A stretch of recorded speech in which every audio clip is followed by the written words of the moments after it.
প্রস্তুতি ম্যাচে হোঁচট খেল বাংলাদেশের ক্রিকেট দল। নিউজিল্যান্ড একাদশের কাছে টাইগাররা হেরেছে 3 উইকেটে।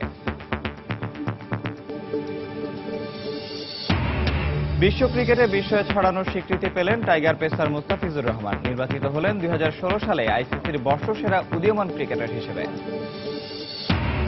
জাতীয় ক্রিকেট লিগে ঢাকা মেট্রোকে 5 উইকেটে হারিয়েছে ঢাকা বিভাগ। বিকেএসপিতে বরিশালের বিপক্ষে 10 উইকেটের বড় জয় খুলনার।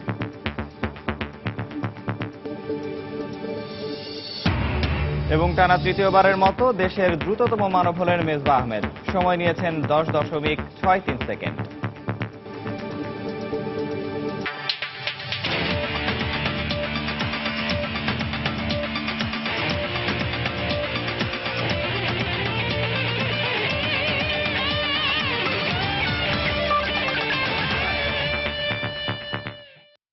মাঠ ও মাঠের বাইরে বিশ্বের নানা প্রান্তের খেলাধুলার খবর, সেসব নিয়েই আমাদের নিয়মিত আয়োজন খেলার সময়। আর এই আয়োজনে আপনাদের সঙ্গে আছি আমি নিয়ামতুল্লাহ বাবু। টাইগারদের নিউজিল্যান্ড সফরের খবর। প্রস্তুতি পর্বটা মনের মতো হলো না বাংলাদেশ জাতীয় ক্রিকেট দলের জন্য। সফরে একমাত্র প্রস্তুতি ম্যাচে নিউজিল্যান্ড একাদশের কাছে বৃষ্টি আইনে 3 উইকেটে হেরেছে টাইগাররা। আগে ব্যাট করে 8 উইকেটে 245 রান করে বাংলাদেশ। জবাবে 7 উইকেট হারিয়েই নির্ধারিত লক্ষ্যে পৌঁছে যায় কিউই একাদশ। বৃষ্টির কারণে ম্যাচ নির্ধারণ করা হয় 43 ওভারে। 246 রান টার্গেট তাড়া করতে নেমে দলীয় 128 রানে 5 উইকেট খুইয়ে তখন রীতিমতো ধুঁকছিল নিউজিল্যান্ড। আস্কিং রান রেটটাও 7-এর কাছাকাছি। এমন সময় উইকেটে আসেন মাত্র একটি টি-20 খেলার অভিজ্ঞতা সম্পন্ন বেন হর্ন, মূলত একজন বোলার। তবে দিন শেষে নিজের লিস্ট এ ক্যারিয়ারের প্রথম ম্যাচেই মাঠ ছেড়েছেন দলকে জিতিয়ে। খেলেছেন অপরাজিত 60 রানের ইনিংস। সিরিজ শুরুর আগেই টাইগার শিবিরের সবচেয়ে বড় দুশ্চিন্তার নাম কন্ডিশন। তাই তো নিউজিল্যান্ডের বাউন্সিং উইকেটের সঙ্গে খাপ খাইয়ে নিতে একমাত্র প্রস্তুতি ম্যাচে টস জিতে ব্যাটিং এর অনুশীলনের সুযোগটা নষ্ট করেননি মাশরাফি। তবে বৃষ্টির কারণে ওয়াগনুর কোবহ্যাম ওভালে ম্যাচটি শুরু হয় নির্ধারিত সময়ের 30 মিনিট পরে। ম্যাচ নামিয়ে আনা হয় 43 ওভারে। দলীয় 7 রানে ওপেনার তামিম ইকবালের উইকেট হারানো বাংলাদেশ ম্যাচে ফেরে ইমরুল সৌম্যের 55 রানের জুটিতে। ইমরুল ব্যক্তিগত 36 রানে আউট হওয়ার পর দারুণ খেলতে থাকা সৌম্য আউট হন 40 রানে। এরপর সাকিবকে সঙ্গে নিয়ে প্রতিরোধ গড়ে তোলেন মাহমুদুল্লাহ। গত বিশ্বকাপে কিউইদের বিপক্ষে শতকটি যেখানে শেষ করেছিলেন, প্রস্তুতি ম্যাচটাও শুরু করলেন ঠিক সেখান থেকে। দলের সবাইকে ব্যাটিং এর সুযোগ করে দিতে মাহমুদুল্লাহ রিটায়ার্ড হার্ট হন ব্যক্তিগত 43 রানে। এরপর মুশফিক রহিমের 45, তানভীর হায়দারের 10 আর অধিনায়ক মাশরাফির ঝড়ো 21 রানের সুবাদে নির্ধারিত ওভারে 245 রানের চ্যালেঞ্জিং পুঁজি পায় বিসিবি একাদশ। জবাব দিতে নেমে ইনজুরি থেকে ফেরা মুস্তাফিজের দারুণ এক ডেলিভারিতে দলীয় 7 রানে প্যাভিলিয়নে ফিরেন রায়ান ডাফি। আরেক ওপেনার স্মিথের 50 ও পপলির 45 রানে ম্যাচে ফিরে স্বাগতিকরা। তবে দ্রুতই 3 উইকেট তুলে নিয়ে বাংলাদেশকে ম্যাচে ফেরান সাকিব। কিন্তু সপ্তম উইকেট জুটিতে শিপলিকে নিয়ে 44 আর অষ্টম উইকেট জুটিতে হ্যাম্পটনকে নিয়ে হার না মানা 48 রানের জুটি গড়েন বেন হর্ন। দলকে নিয়ে যান জয়ের বন্দরে। হ্যাম্পটন অপরাজিত থাকেন 29 রানে। 26 ডিসেম্বর বক্সিং ডে ওয়ানডের মধ্য দিয়ে শুরু হবে বাংলাদেশ নিউজিল্যান্ড 3 match one day series. Mahbub Rimon, Somoy Sangbad. আরও একটি অর্জনের নাম লেখালেন বাংলাদেশ জাতীয় ক্রিকেট দলের পেসার মুস্তাফিজুর রহমান। 2016 সালে আইসিসির বর্ষসেরা উদীয়মান ক্রিকেটার নির্বাচিত হয়েছেন তিনি। বাংলাদেশের প্রথম ক্রিকেটার হিসেবে আইসিসির কোনো পুরস্কার জিতলেন মুস্তাফিজ। এমন অনন্য অর্জনকে বছরের সেরা উপহার বলে আখ্যায়িত করেছেন ভিজ। সঙ্গে শুভাকাঙ্ক্ষীদের ধন্যবাদও জানিয়েছেন তিনি। 24 এপ্রিল 2015 বাংলাদেশের ক্রিকেট আবিষ্কার করল দুর্বার এক পেসারকে। নাম ও চেহারায় নিখাত সারল্য আর আঙ্গুলে কাটারের বিষ। এই ছোট্ট পরিচয়ে 21 বছরের এক টকবগে যুবকের সামনে ব্যাটসম্যানদের দিশেহারা হয়ে পড়ার ছবি হয়ে উঠল নিয়মিত। ঘরের মাঠ কিংবা বিশ্বমঞ্চ সবখানেই যেন সমানভাবে আলো ছড়িয়েছেন মোস্তাফিজ। এখন পর্যন্ত 3 সংস্করণে 24 ম্যাচ খেলে উইকেট পেয়েছেন 52টি। 14 সেপ্টেম্বর 2015 থেকে 20 সেপ্টেম্বর 2016 ভোটিংয়ের এই সময়কালে 3 ওয়ানডেতে 8টি ও 10 টি-20তে 19টি উইকেট একাট্টা করেছেন দ্য ফিজ। তবে এমন সংখ্যাকে ছাপিয়ে গেছে মোস্তার কাটার নামক ডেলিভারিকে শিল্প বানিয়ে ফেলার পারদর্শিতা। আর মারণাস্ত্র ইয়র্কারে বাঘা বাঘা ব্যাটসম্যানকে যে নিমিষেই অপদস্থ করেছেন তিনি, তা তো দেখেছে গোটা ক্রিকেট বিশ্ব। যার আবির্ভাবে এমন দাপট থাকে, আইসিসির বর্ষসেরা উদীয়মানের পুরস্কার তো তারই প্রাপ্য। যদিও অর্জনকে পুরস্কার দিয়ে মাপা যায় না। আগমনের পর থেকে দ্য ফিজ যা করেছেন সেটা অব্যাহত থাকলে অল্প সময়ে এমন পুরস্কারে মুস্তাফিজের শোকেস ভরে ওঠার কথা। তারপরও বিস্ময়কর কীর্তির আনুষ্ঠানিক স্বীকৃতির উত্তরে নিজের মতোই অকপট মুস্তাফিজ। আমি সবাইকে ধন্যবাদ দিতে চাই যারা আমাকে সহযোগিতা খেলাটা করতে। আমি খুবই খুশি অ্যান্ড গর্বিত এই অ্যাওয়ার্ডটি পাওয়ার জন্য। এই অ্যাওয়ার্ডটি আমার জন্য এই বছরের সবচেয়ে বড় উপহার।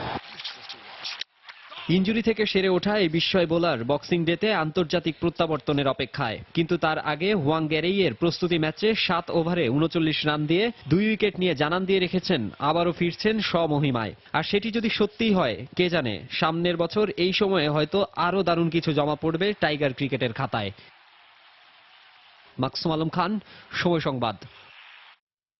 হঠাৎ ইনজুরিতে পড়ায় শেষ মুহূর্তে নিউজিল্যান্ড সফরের দল থেকে বাদ পড়েন শফিউল ইসলাম। বাংলাদেশ প্রিমিয়ার লিগ ও এর আগে দুর্দান্ত ফর্মে ছিলেন এই পেসার, তাই আক্ষেপটা খানিকটা বেশি। নিজেকে ফিট করার লড়াইয়ে মিরপুর একাডেমি মাঠে যুদ্ধ করে যাচ্ছেন তিনি। এখন অনুশীলনে ব্যস্ত পুরো টাইগার শিবির। নিউজিল্যান্ডের কন্ডিশনে মানিয়ে নিতে হবে যে, ঠিক উল্টো চিত্র মিরপুরের একাডেমি মাঠে। ফিট হয়ে ওঠার লড়াই চালিয়ে যাচ্ছেন বগুড়ার পেসার শফিউল। এবারের বিপিএলে 13 ম্যাচে 18 উইকেট নিয়েছেন তিনি। ছিলেন দুর্দান্ত ছন্দে, কিন্তু ছন্দের পতনটা যে ইনজুরি দিয়ে হবে সেটা ভাগ্যদেবী ছাড়া বোধহয় কেউ জানত না। নিউজিল্যান্ডে না খেলতে পারায় আক্ষেপের কথা লুকোননি শফিউল।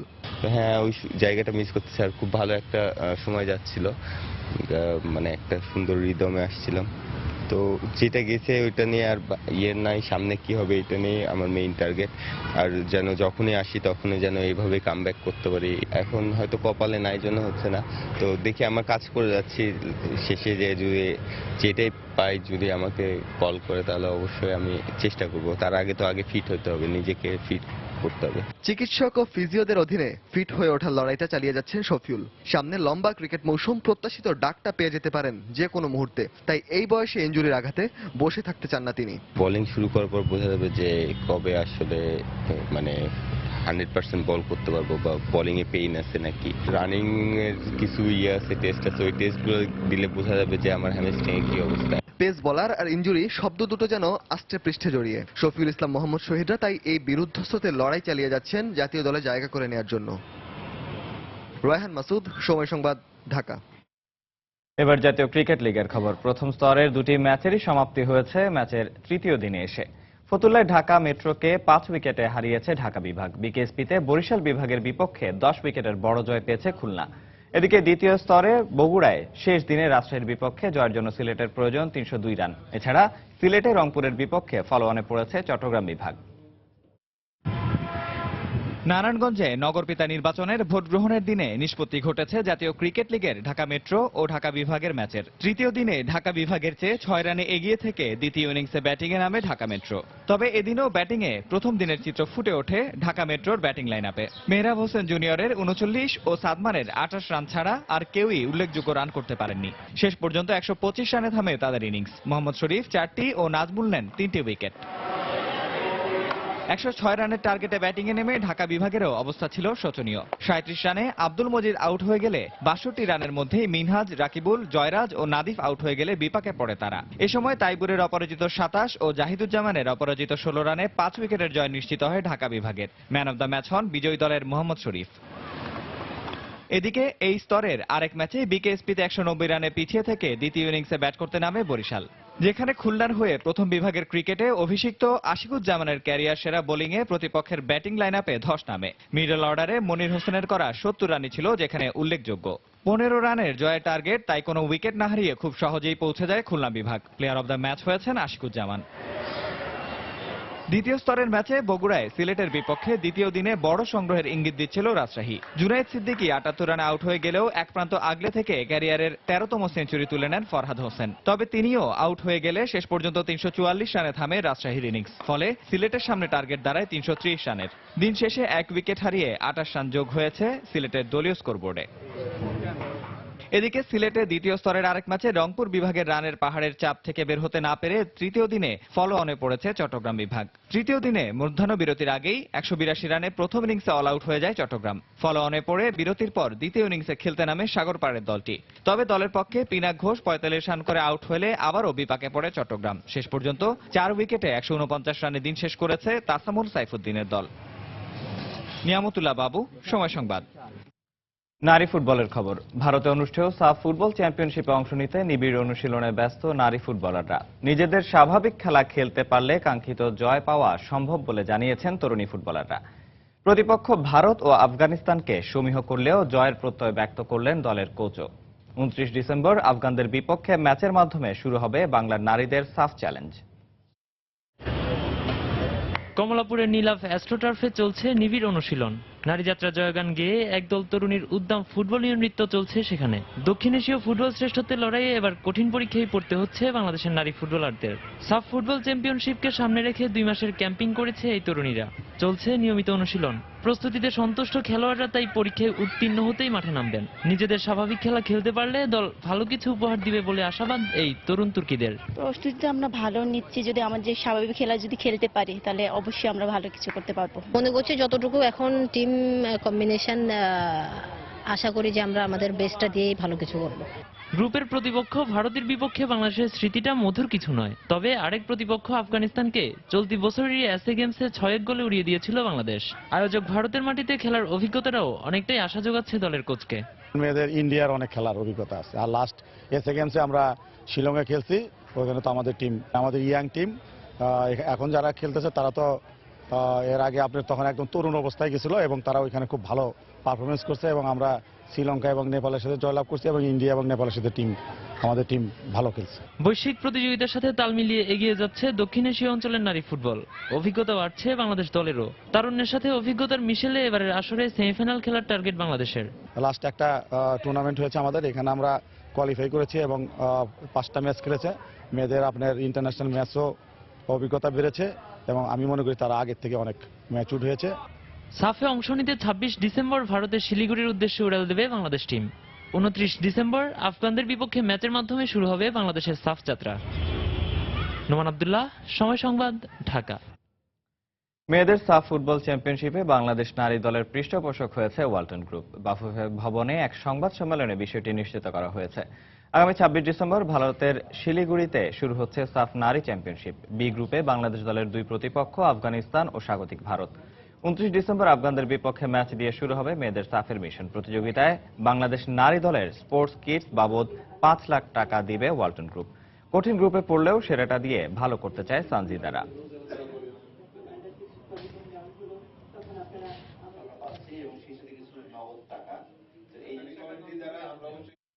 খেলার সময় আরো থাকছে।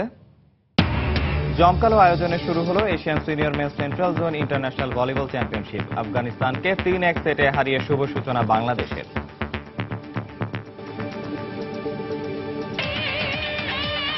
ইউরোপিয়ান ক্লাব ফুটবলের খবর। কোপা দেল রের রাউন্ড অফ 32 এর ফিরতি লেগে হারকিউলিসকে গোল বন্যায় ভাসিয়েছে স্প্যানিশ জায়ান্ট বার্সেলোনা।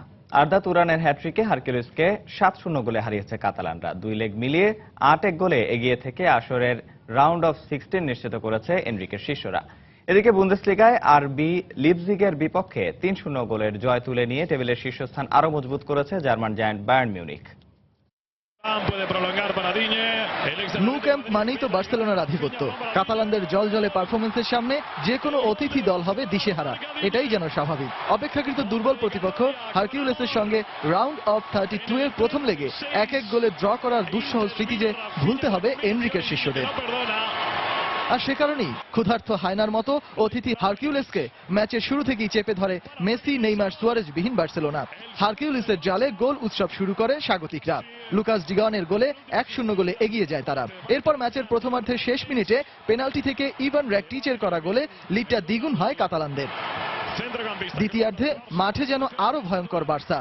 পূর্ণ শক্তির দল না নিয়েও হারকিউলিসকে নিয়ে রীতিমতো ছেলে খেলা শুরু করে কোচ এনরিকের দল। 50 মিনিটে রাফিনহা গোল করে বার্সা লিগটাকে 3-0 পরিণত করলে ম্যাচ থেকে পুরোপুরি ছিটকে যায় অতিথি হারকিউলিস।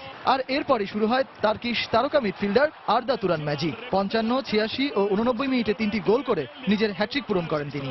মাঝে অবশ্য 73 মিনিটে পাচো আলকাসের গোলে 7-0 গোলের বড় জয় নিয়ে মাঠ ছাড়ে বার্সেলোনা। এদিকে বুন্দেসলিগায় কিছুদিন আগে পথ হারানো বায়ার্ন মিউনিখ আবারও বেশ ভালোভাবেই কক্ষপথে ফিরেছে। নিজেদের মাঠ অ্যালিয়েঞ্জ অ্যারেনায় লিপজিগের বিপক্ষে শুরু থেকেই আক্রমণের পসরা সাজিয়ে বসে বাভারিয়ানরা। মাঠে উপস্থিত 75,000 দর্শক সমর্থককে ম্যাচের 17 মিনিটই নাচিয়ে তোলেন থিয়াগো আলকান্তারা। তার দেয়া গোলেই ম্যাচে 1-0 লিড পায় বায়ার্ন। এরপর 25 মিনিটে অবশ্য জাভি আলোনসো অ্যাঞ্চেলিত্তির শিষ্যদের হয়ে লিডটাকে করেন দ্বিগুণ। 30 মিনিটে লিপজিগের ফোর্সবেগের লাল কার্ড ম্যাচে ছড়িয়েছে কেবল কিছুটা উত্তেজনার পারদ। আর প্রথমার্ধের শেষ দিকে বায়ার্নের পোলিশ তারকা লেভানডোভস্কির গোলে 3-0 লিড পায় বাভারিয়ানরা। আর ম্যাচের দ্বিতীয়ার্ধে কোনো গোল না হয় ওই 3-0 গোলের জয় নিয়ে টেবিলের শীর্ষস্থানটা পাকাপোক্ত করেই মাঠ ছাড়ে স্বাগতিকরা। সজল মিত্র, রিচার্ড, সময় সংবাদ। আবারও দেশের দ্রুততম মানব হলেন মেজবাহ আহমেদ। টানা তৃতীয়বারের মতো এই খ্যাতি অর্জন করতে তিনি সময় নিয়েছেন 10.63 সেকেন্ড। তবে জাতীয় অ্যাথলেটিক্স প্রতিযোগিতায় প্রথম হলেও নিজের আগের টাইমিং ছাপিয়ে যেতে পারেননি মেজবাহ, যার জন্য হ্যান্ড টাইমিংকে দায়ী করেন এই স্প্রিন্টার। এদিকে ইলেকট্রনিক্স টাইমার চাইলেও ক্রীড়া পরিষদের কাছ থেকে তা পাওয়া যায়নি বলে জানিয়েছেন অ্যাথলেটিক ফেডারেশন। 100 মিটার স্প্রিন্টে এখন পর্যন্ত 5 বার স্বর্ণপদক জিতেছেন মেজবাহ, যার 3টি এসেছে জাতীয় চ্যাম্পিয়নশিপ থেকে। ব্যতিক্রম হয়নি এবারও, তবে টাইমিং এর দিক থেকে কিছুটা হলেও হতাশ করেছেন তিনি। মেজবাহরা যখন ট্র্যাকে গতির ঝড় তুলছেন তখন পাশে বসেই সেই গতিবেগ মাপছিলেন দায়িত্বে থাকা কয়েকজন। তবে মজার ব্যাপার হলো তাদের প্রত্যেকের হ্যান্ড টাইমিং এ এসেছে ভিন্ন ভিন্ন রিডিং, তাই মেজবাহ টাইমিংটাও দেওয়া হয়েছে সেখান থেকে এভারেজ করে। ফার্স্ট ম্যানের যে টাইমটা 3টা ঘড়ি ইউজ করি, যে কোনো একটা ঘড়ি ফেলোর হতে পারে, তাহলে আমরা 3টার এটা মেজারমেন্ট করে তার এই টাইমটা আমরা ফার্স্ট ম্যানের টাইমটা ধরি। হ্যান্ড টাইমিং নিয়ে এমন বিড়ম্বনা শিকার দেশসেরা এই স্প্রিন্টার হয়েছেন আগেও, আর তাই স্কোর কমে যাওয়ার জন্য তিনি অজুহাত খুঁজলেন সেখানেই। আমার কাছে আসলে হ্যান্ড টাইমিং এর অত ভ্যালু নাই, হ্যান্ড টাইমিং অত বেশি বিশ্বাসী আমি না। আমি প্র্যাকটিস টাইমেও দৌড়াইছি 10:40, 10:45, 10:30 অনেক সময় লাগছে। 10.63 টাইমিং নিয়ে মেজবাহ প্রথম হলেও তার ঘাড়ে শ্বাস ফেলে দৌড়েছেন এমেরোভ। প্রথমবার অংশ নিয়েই রানার আপ হওয়ার পথে এই স্প্রিন্টার সময় নিয়েছেন 10.70 সেকেন্ড। অনেক পরিশ্রম করে আজকে আমাকে এই পর্যন্ত নিয়ে আসছে। স্যাররা বলছে যে তুমি ডে বাই ডে অনেক ভালো করবা, ইনশাল্লাহ চেষ্টা করব আগামী বছর এর থেকেও ভালো কিছু করার জন্য। এদিকে স্প্রিন্টারদের কথা ভেবে ইলেকট্রনিক স্কোরবোর্ড দাবি করলেও জাতীয় ক্রীড়া পরিষদ তাতে কর্ণপাত করেনি বলে অভিযোগ করেছে অ্যাথলেটিক্স ফেডারেশন। ফেডারেশন তো এটা ঠিক করে না, করে এনএসসি। তারা টাকা দেয়, তারা আপনি ঠিক করায় কন্ট্রাক্টরের মাধ্যমে। আমরা অনেকবার চিঠি দিয়েছি, একটা বাজেট তারা ঠিক করছিল, তারপরে যুব মন্ত্রণালয় থেকে সেটা পাশ হয়ে আসছে কিনা আদৌ আমরা জানি না। 40তম জাতীয় অ্যাথলেটিক্স প্রতিযোগিতার প্রথম দিন অনুষ্ঠিত হয় 12টি ইভেন্ট। এসএম ইকবাল, সময় সংবাদ, ঢাকা। আন্তর্জাতিক ভলিবল চ্যাম্পিয়নশিপের খবর। জমকালো আয়োজনের মধ্য দিয়ে শুরু হলো Bangabandhu Asian senior men's central zone international volleyball championship. প্রথম ম্যাচে স্বাগতিক বাংলাদেশ 3-1 সেটে উড়িয়ে দিয়েছে আফগানিস্তানকে। শুক্রবার নিজেদের দ্বিতীয় ম্যাচে নেপালের মুখোমুখি হবে লাল সবুজের প্রতিনিধিরা। ক্রিকেট ফুটবলের পর এমন জমকালো আয়োজন খুব কমই দেখার সৌভাগ্য হয় দেশের অন্যান্য ফেডারেশনগুলোর। 5টি দেশের অংশগ্রহণে বর্ণাঢ্য আয়োজনের মধ্য দিয়ে শুরু হলো Bangabandhu Asian senior men's central zone international championship. উদ্বোধনী অনুষ্ঠানের শুরুতে ছিল দলগুলোর পরিচয় পর্ব। এরপর দেশের মহান মুক্তিযুদ্ধকে বিভিন্ন দেশের প্রতিযোগীদের সামনে তুলে ধরা হয়। তবে আয়োজনের প্রথম দিনেই দেখা গেল চরম অব্যবস্থাপনা। 4টায় ম্যাচ শুরু হওয়ার কথা থাকলেও প্রায় 2.5 ঘন্টা দেরিতে শুরু হয় সন্ধ্যা 6:30টায়। শক্তিমত্তায় আফগানরা এগিয়ে থাকলেও এ ম্যাচে লাল সবুজের প্রতিনিধিদের কাছে অনেকটা কোণঠাসা হয়েছিল সফরকারীরা। স্বাগতিক দর্শকের সমর্থনে পরিপূর্ণ মিরপুর ইনডোর স্টেডিয়াম। প্রথম সেটে দারুণ শুরু করে বাংলাদেশ। শেষ পর্যন্ত 25-15 পয়েন্টের ব্যবধানে প্রথম সেট জিতে নেয় বাংলাদেশ। প্রথম সেটে পিছিয়ে থেকে দ্বিতীয় সেটে ঘুরে দাঁড়ায় সফররতরা। 25-18 পয়েন্টের ব্যবধানে সেট জিতে নেয় আফগানিস্তান। ম্যাচের অবস্থা তখন 1-1 ড্র। বাকি সময়টা শুধুই বাংলাদেশের।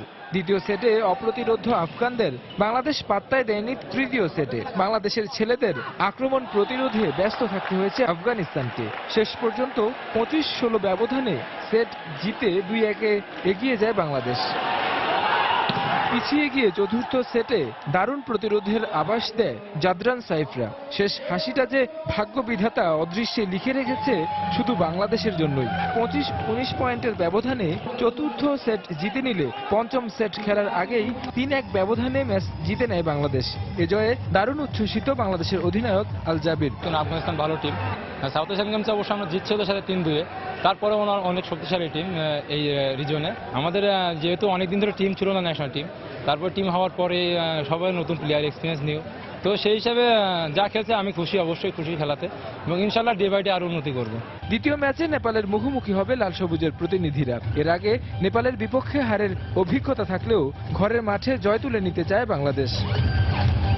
তারেক হাসান শিমুল, সময় সংবাদ, ঢাকা। মহান বিজয় দিবস উপলক্ষে দেশের বিভিন্ন জেলায় অনুষ্ঠিত হয়েছে ঐতিহ্যবাহী লাঠি খেলা। জমকালো এই প্রতিযোগিতায় জেলার 20টি দলের লাঠিয়ালরা অংশ নেন। হারিয়ে যাওয়া ঐতিহ্য ধরে রাখার পাশাপাশি মানুষকে আনন্দ দিতেই এমন আয়োজন করা হয়েছে বলে জানান আয়োজকরা। আর অংশগ্রহণকারীদের প্রত্যাশা ভবিষ্যতেও এমন আয়োজন অব্যাহত থাকবে।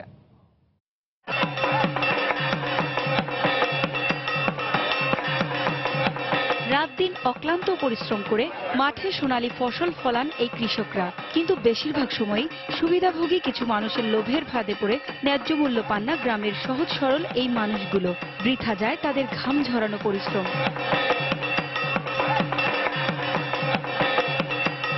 তাই ফসলের লাভজনক মূল্য নিশ্চিত করতে চাই কৃষি উৎপাদন ও বিপণন সমবায়। এই স্লোগানকে সামনে রেখে বিজয়ের মাসে ঝিনাইদহে আয়োজন করা হয় ঐতিহ্যবাহী লাঠি খেলার। নিজেদের মনের চাপা ক্ষোভ খেলার মাধ্যমে ফুটিয়ে তোলেন এই কৃষকরা। জমকালো আয়োজনে অনুষ্ঠিত এই প্রতিযোগিতায় জেলার 20টি দলের লাঠিয়ালরা অংশ নেয়। হারিয়ে যাওয়া ঐতিহ্য ধরে রাখা আর গ্রামের মানুষের আনন্দের খোরাক জোগাতেই এই আয়োজন করা হয়েছে বলে জানান আয়োজকরা। জারি, সারি, ভাটিয়ালি, পালাগান ইত্যকার গানও আজকে হারিয়ে যাচ্ছে। সেগুলোকে জীবিত করা এবং সেগুলোকে বাঁচিয়ে রাখা এবং সেগুলোকে আবার জনপ্রিয় করার জন্যই আমরা এই সমস্ত আয়োজন করছি। ভবিষ্যতে এই আয়োজনের ধারাবাহিকতা ধরে রাখার অনুরোধ জানান অংশগ্রহণকারীরা। খেলার যে আসলে স্পিরিট এবং যে আশা, সেই আশা তো পূরণ হয় না, কারণ কমিটি হোক আর যেখানে হোক না কেন সেই ধরনের খেলা দিতে পারে না। এদিকে জেলা কৃষক লীগের আয়োজনে পাবনার বীর মুক্তিযোদ্ধা রফিকুল ইসলাম বকুল পৌর মুক্তমঞ্চ মাঠ প্রাঙ্গণেও আয়োজন করা হয় লাঠি খেলার। আসরে জেলার বিভিন্ন উপজেলার 5টি দল অংশ নেয়। ঢাকঢোল আর বাদ্য বাজনার তালে উৎসব মুখর পরিবেশ তৈরি হয় পুরো এলাকায়।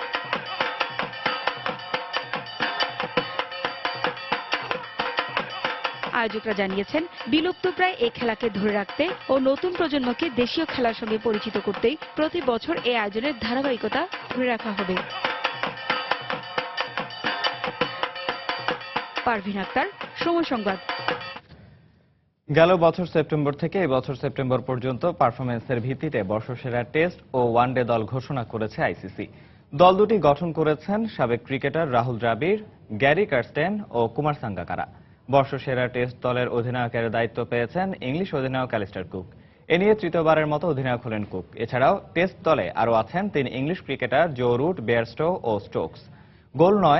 গেল 9 বছরের মধ্যে অষ্টমবারের মতো এই দলে আছেন দক্ষিণ আফ্রিকার পেসার ডেন স্টেইন। টানা তৃতীয়বারের মতো জায়গা পেয়েছেন ওয়ার্নার, রুট ও কেন উইলিয়ামসন। ওয়ানডে দলের অধিনায়ক নির্বাচিত হয়েছেন বিরাট কোহলি। টানা ষষ্ঠবারের মতো ওয়ানডে দলে জায়গা পেয়েছেন ডি ভিলিয়ার্স। তৃতীয়বারের মতো আছেন মিচেল স্টার্ক। ওয়ানডে দলে আরও আছেন Rohit Sharma, Warner, Jos Buttler, Ravindra Jadeja, Kagiso Rabada, Narine ও ইমরান তাহির। 2020 সালের জুন পর্যন্ত বর্তমান ক্লাব প্যারিস সেন্ট জার্মেই ছেড়ে আর কোথাও যাচ্ছেন না ব্রাজিলিয়ান ডিফেন্ডার থিয়াগো সিলভা। নতুন করে 2 বছরের চুক্তি সইয়ের পর বিষয়টি নিশ্চিত করেছে ক্লাব কর্তৃপক্ষ। এর আগে সিরিয়া চ্যাম্পিয়ন জুভেন্টাস বেশ কয়েকবার চেষ্টা করেও দলে ভেড়াতে পারেনি সিলভাকে। তবে এসি মিলান থেকে 2012-তে পিএসজিতে আসা এই ব্রাজিলিয়ান সিদ্ধান্ত নেন পার্ক দে প্রিন্সেসে থেকে যাওয়ার, যেখানে ফ্রেঞ্চ লিগ চ্যাম্পিয়নদের অধিনায়কের দায়িত্ব পালন করছেন সিলভা। এদিকে থিয়াগো সিলভা পিএসজির সাথে চুক্তির মেয়াদ বাড়াতে সম্মত হওয়ায় সন্তুষ্টি জানিয়েছেন ক্লাব চেয়ারম্যান নাসের আল খেলাইফি। ব্রাজিলিয়ান এই তারকার হাত ধরেই টানা 4টি লিগ শিরোপা জিতেছে পিএসজি। এছাড়া রয়েছে 9টি ঘরোয়া শিরোপাও। তাই ক্লাব কর্তৃপক্ষ চায়নি ঘরের অধিনায়ক বাইরে চলে যাক।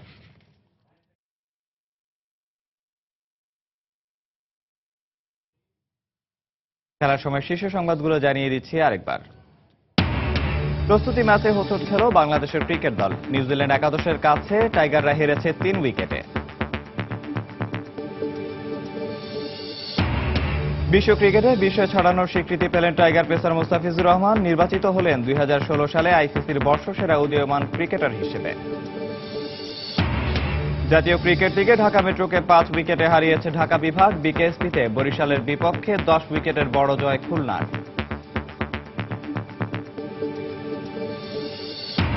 এবং টানা তৃতীয়বারের মতো দেশের দ্রুততম মানব হলেন মেজবাহ আহমেদ, সময় নিয়েছেন 10.63 সেকেন্ড।